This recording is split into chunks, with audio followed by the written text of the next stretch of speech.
जब जब मैंने सतगुरु को पुकारा, मेरे मन को मिल गया सहारा। सतगुरु का नाम लेने से चिंताएं शांत हो गई, मन को शांति मिल गई, रास्ते बंद हो जाते हैं। तब सतगुरु का स्मरण करने से सतगुरु ही रास्ता दिखाता है। उसके आगे समर्पण कीजिए, अपने आप उसकी कृपा बरसने लग जाएगी। सतगुरु को याद करते हैं, सतगुरु का स्मरण करते हैं तो कैसे मन को शांति मिलती है, उसी अनुभूति को इस पद में लिखा गया है। जब जब मैंने सतगुरु को पुकारा, मेरे मन को मिल गया सहारा। मैं जग में जब जब भरमाया, चिंता साप ने मुझे सताया, तब मैंने सतगुरु का नाम उचारा। जब जब भी मन में चिंताएं हुई तो सतगुरु के स्मरण करने से, सतगुरु का नाम लेने से चिंताएं शांत हो गई, मन को शांति मिल गई। सतगुरु के नाम का मतलब सतगुरु के स्मरण करने से, स्मरण करने से, चेतना को सतगुरु की सत्ता से लगा देने से। सतगुरु का कोई एक नाम नहीं है, कोई एक रूप नहीं है। नाम का मतलब इतना ही है कि उसको याद कर लेना, उसको अपनी चेतना में ले लेना, अपनी चेतना को सतगुरु से जोड़ देना। नाम का तात्पर्य इतना ही है। विषय जाल में जब उलझ पड़ा, मन हुआ विकल जग में बहुत डरा, तब मुझे सतगुरु का मिला आधारा। जब विषयों के जाल में पड़ करके और जगत में भयभीत हो गया, तो जब मैंने सतगुरु को याद किया तो सतगुरु ने मुझे आधार दिया, संबल दिया, मुझे धैर्य दिया।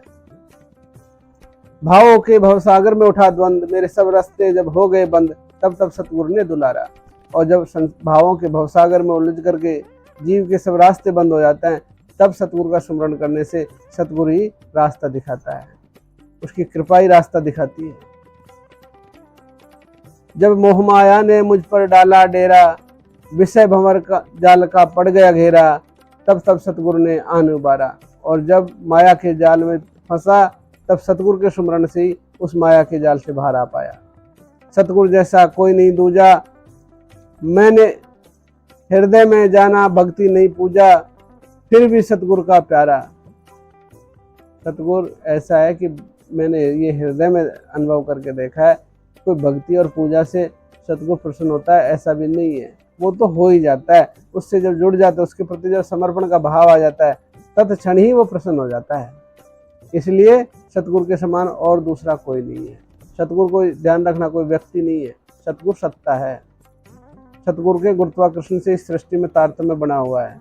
उसी गुरुत्वाकर्षण की शक्ति से पृथ्वी, आकाश, सूरज, चंदा, नक्षत्र, इन सब में सामंजस्य बना हुआ है। उस सत्ता का जो मूल है उसको सतगुरु कहा गया है।